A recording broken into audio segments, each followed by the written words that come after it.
شروع کرتا ہوں اللہ کے نام سے جو بڑا مہربان اور نہایت رحم کرنے والا ہے۔ حضرت ابو ہریرہ رضی اللہ تعالیٰ عنہ رسول اللہ صلی اللہ علیہ وآلہ وسلم سے روایت کرتے ہیں کہ کبھی ایسا ہوتا ہے کوئی مرد یا کوئی عورت 60 سال تک اللہ تعالیٰ کی فرما برداری والی زندگی گزارتے رہتے ہیں، پھر جب ان کی موت کا وقت آتا ہے تو وصیت میں حقداروں کو نقصان پہنچا دیتے ہیں، تو اس ظلم اور حقدار بندوں کی اس حق تلفی کی وجہ سے ان کے لیے دوزخ واجب ہو جاتی ہے۔ تشریح مطلب یہ ہے کہ کبھی ایسا ہوتا ہے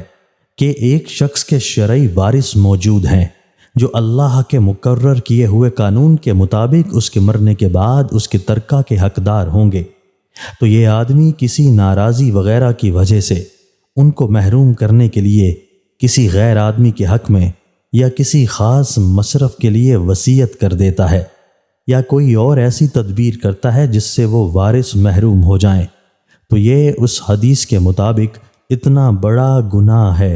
اور ایسا ظلم ہے کہ اس کی وجہ سے 60 سالہ اطاعت و فرما برداری برباد ہو جاتی ہے اور آدمی عذاب دوزخ کا مستحق ہو جاتا ہے۔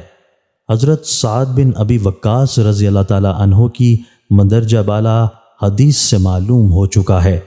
کہ ہر شخص کو اپنی 1/3 دولت کے بارے میں وصیت کرنے کی اجازت ہے، لیکن نیک نیتی کی شرط ہے۔ وارثوں اور حقداروں کو نقصان پہنچانے کا ارادہ بہرحال گناہ اور ظلم ہے۔ دوستو، اللہ تعالی ہمیں ان احادیث مبارکہ پر عمل کرنے اور اپنی زندگیوں کو سنوارنے کی توفیق عطا فرمائے۔